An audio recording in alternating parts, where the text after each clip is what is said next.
Hello friends, good morning. Now आज हम लोग पढ़ेंगे mean term and max term के बारे में। मीन टर्म और मैक्स टर्म क्या है? एक्चुअली बुलियन फंक्शन को डिनोट करने का या दिखाने के दो फॉर्म है, एक मीन टर्म और मैक्स टर्म। दोनों का यूज करके हम लोग बुलियन किसी भी बुलियन फंक्शन को शो करते हैं। इनका जरूरत हम लोग को आगे एसओपी फॉर्म और पीओएस फॉर्म में पढ़ने वाला है, प्लस के मैप वगैरह बनाएंगे तो उसमें थोड़ा मिन टर्म और मैक्स टर्म का जरूरत पड़ सकता है। नाउ तो पहले हम लोग देखते हैं कि ये मिन टर्म और मैक्स टर्म होता क्या है, और फिर देखेंगे उनका यूज कैसे करते हैं हम लोग, या फिर बुलियन फंक्शन को कैसे बनाते हैं मिन टर्म और मैक्स टर्म में। तो एक्चुअली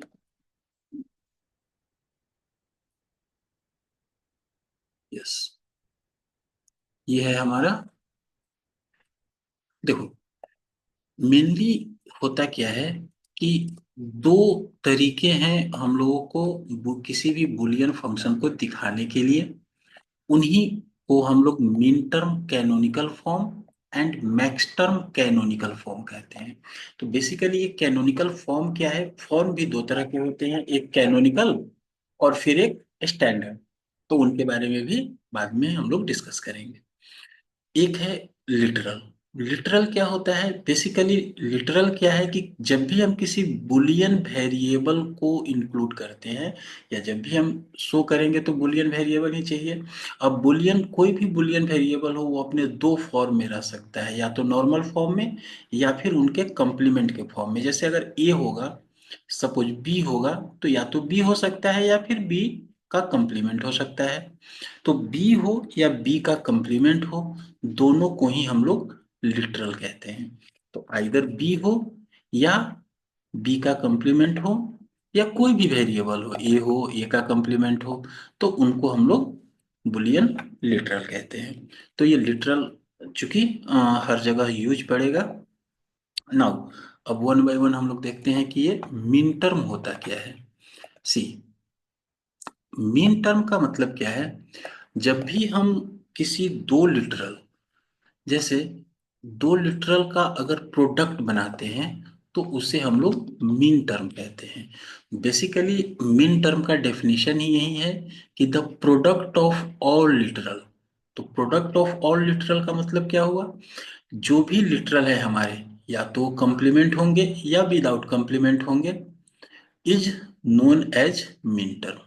तो अगर उनका प्रोडक्ट होगा तो इसे हम लोग मीन टर्म कहते हैं। जैसे फॉर एग्जांपल, मीन टर्म में मान लो अगर दो वेरिएबल है, एक ए और एक बी, तो ए डॉट बी लिखते हैं, ये मीन टर्म हुआ। ए डॉट बी का नोट या ए बी नोट, या ए नोट बी या ए नोट बी, तो ये हमारा मीन टर्म हुआ। या फिर हम लोग ए नोट बी नोट भी लिख सकते हैं, वो भी हमारा मीन टर्म हुआ। अब मीन टर्म के जो वैल्यूज बनाए जाते हैं, वो वैल्यूज कैसे बनाए जाते हैं? तो using variable values we can write the mean term as.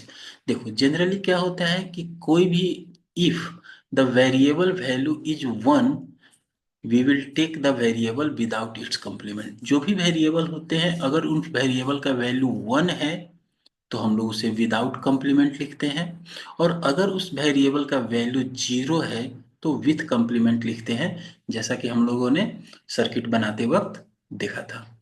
Means अगर कोई वेरिएबल में कॉम्प्लीमेंट नहीं है, अगर किसी वेरिएबल का वैल्यू वन है तो कॉम्प्लीमेंट नहीं है उसमें।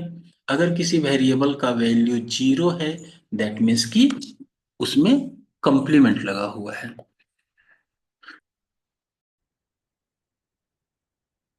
फॉर एग्जाम्पल, अगर हमें कहीं कुछ इस तरह से डिनोट करना हुआ, लाइक सपोज ए का वैल्यू जीरो लेते हैं, या सपोज ए का वैल्यू वन लेते हैं, बी का वैल्यू जीरो लेते हैं, और सी का वैल्यू जीरो लेते हैं। तो इन तीनों को अगर हमको मीन टर्म में दिखाना होगा तो हम मीन टर्म कैसे लिखेंगे? A B not C not. चूंकि यहाँ पर ए का वैल्यू 1 है तो 1 बिना कंप्लीमेंट के होगा, बी का वैल्यू 0 है तो बी नॉट होगा, सी का वैल्यू भी 0 है तो सी नॉट होगा। इस तरीके से हम लोग मिन टर्म में लिखते हैं। और चूंकि तीनों वेरिएबल का प्रोडक्ट रहेगा, यही मिन टर्म का मेन डिफिनीशन है, डिफिनीशन में ही हम लोगों ने देखा है प्रोडक्ट, तो इसलिए इन तीनों को मल्टीप्लाई करेंगे तो हमको मिन टर्म निकलेगा। नाउ हम लोग देखते हैं कि नाउ हम लोग देखते हैं कि मीन टर्म को शॉर्टकट में या इसके नोटेशन में डिनोट कैसे करते हैं, मीन टर्म को एक्चुअली डिनोट कैसे करते हैं, एक एग्जांपल से समझते हैं। इसके कुछ रूल्स होते हैं, पहले आप एक बार रूल्स देख लो और फिर हम लोग उसके एक एग्जांपल से समझते हैं। Okay, now short hand notation for mean term. Mean term का शॉर्ट हैंड नोटेशन क्या होता है, शॉर्ट हैंड में इसे हम लोग कैसे लिखते हैं? तो सिंपली हम जानते हैं कि मीन टर्म में कोई भी वेरिएबल का प्रोडक्ट अपीयर होता है, उसके प्रोडक्ट को लिखा जाता है मीन टर्म में। बट इसको मीन टर्म में दर्शाने के कुछ स्टेप्स हैं, उन स्टेप्स को फॉलो करना होगा। पहला स्टेप क्या है हमारा? In the first step we will write the term consisting of all the variable. Actually हम लोग लिखते जाते हैं, जैसे एक एग्जाम्पल यहाँ दिया हुआ है मीन टर्म, इसको हमको शॉर्ट फॉर्म में लिखना है, इसको शॉर्ट हैंड नोटेशन में लिखना है सपोज। तो हम क्या करेंगे, सबसे पहले लिखेंगे मीन टर्म। हमारा मीन टर्म कितना है? Mean term equal to A B not C not, ये हमारा मीन टर्म है। Now next we will write zero in the place of all complement variable such as a naught और a naught। मतलब जितने भी variable इसमें not वाले हैं उनके सामने, ये पहला स्टेप हो गया कि हमने मिन टर्म लिख लिया। नेक्स्ट स्टेप में हम लोग क्या करेंगे कि जितने भी वेरिएबल नॉट वाले हैं, कंप्लीमेंट वाले हैं, उनके सामने हम लोग जीरो लिखेंगे, यानी मिन टर्म हमारा क्या हो जाएगा? ए कंप्लीमेंट वाला नहीं है तो ए को हम एज इट इज छोड़ देंगे, और बी कंप्लीमेंट वाला है तो इसे जीरो लिखेंगे इसकी जगह पे, सी भी कंप्लीमेंट वाला है तो इसकी जगह पे भी हम जीरो लिखेंगे। नाउ थर्ड स्टेप क्या है? We will write one in place of all non complement variable such as A और बी। यानी कोई भी वेरिएबल हो जिसमें वन आया हो, जिस जहां भी कंप्लीमेंट नहीं हो, नॉन कंप्लीमेंट वेरिएबल हो, तो उनकी जगह पे हम लोग वन लिखेंगे। यानी थर्ड स्टेप में हम क्या लिखेंगे? मेन टर्म इक्वल टू, जैसे ए बचा है हमारा जो कि बिना कंप्लीमेंट के है, तो इसकी जगह वन लिखेंगे और zero zero as it is. ये हम अभी मिन टर्म तैयार कर रहे हैं, अभी फाइनल नहीं हुआ है। Now now we will find the decimal number of the binary formed from the above step. तो ऊपर के स्टेप्स को करने से जो वैल्यू हमको मिला, इस वैल्यू का डेसिमल फाइंड करेंगे। तो हमको डेसिमल वैल्यू क्या मिला? मिन टर्म यहाँ पे हमको क्या मिला? डेसिमल वैल्यू क्या मिला? सॉरी, मिन टर्म हमको मिल गया इसका 4। 100 क्या होता है? 4 होता है। Now in the end we will write the decimal number as a subscript of letter M. Mean term को बेसिकली स्मॉल एम से डिनोट किया जाता है। मीन टर्म को कैसे डिनोट करते हैं? स्मॉल एम से। तो नेक्स्ट स्टेप यानी फाइनल स्टेप में हम लोग क्या लिखेंगे? Mean term equal to M और सबस्क्रिप्ट में 4। ये हो गया हमारा सॉल्यूशन इस एग्जाम्पल का। ठीक है।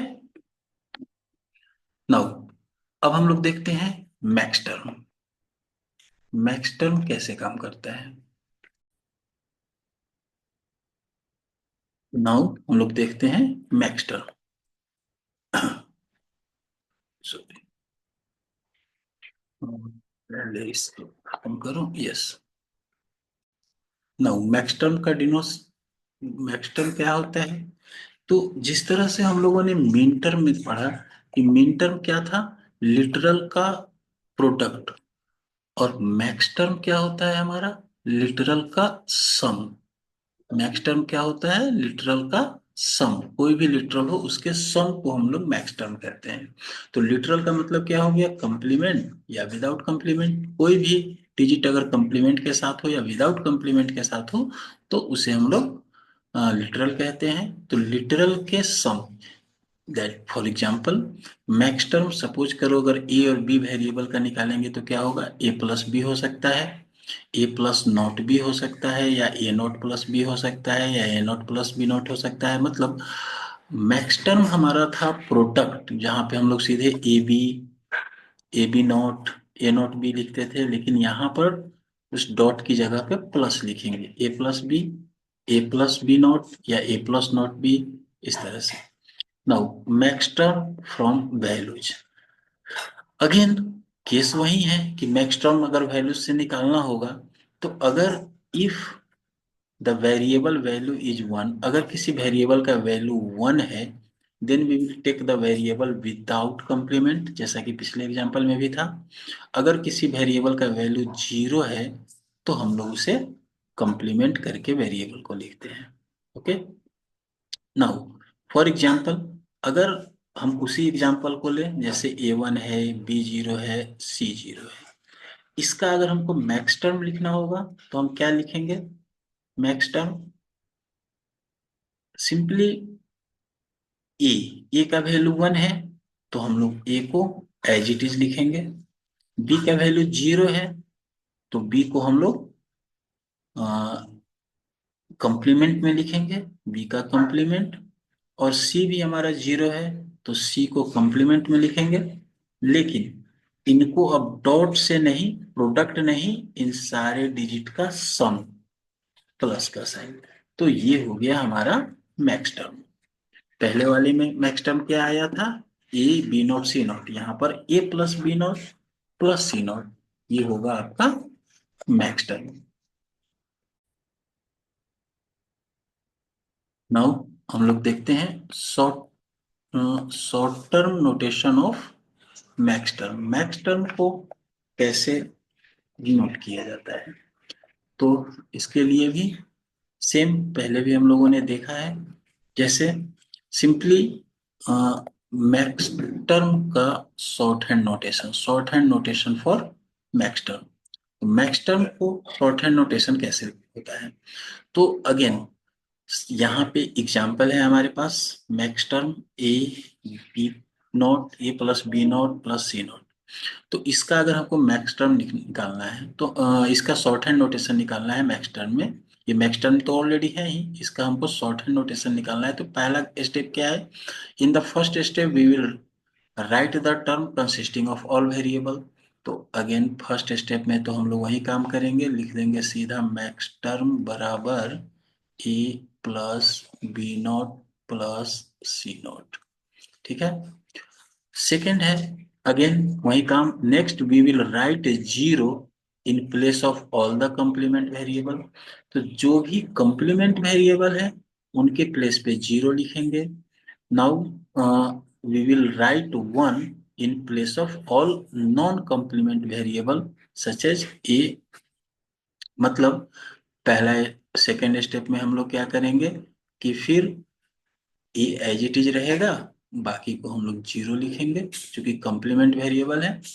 और नेक्स्ट टर्म में हम लोग क्या करेंगे कि जो भी नॉन कॉम्प्लीमेंट वाले हैं उनको वन लिखेंगे। और अब हमारे पास डेटा मिल गया 100 जो कि बाइनरी में है और जिसका डेसिमल वैल्यू होता है 4। तो फाइनल स्टेप में हम लोग ये लिखेंगे, बेसिकली मैक्स टर्म को डिनोट किया जाता है कैपिटल एम से। मैक्स टर्म को डिनोट किया जाता है कैपिटल एम से। तो हम लोग लास्ट टर्म लिखेंगे इसका max term equal to M 4, capital में एम।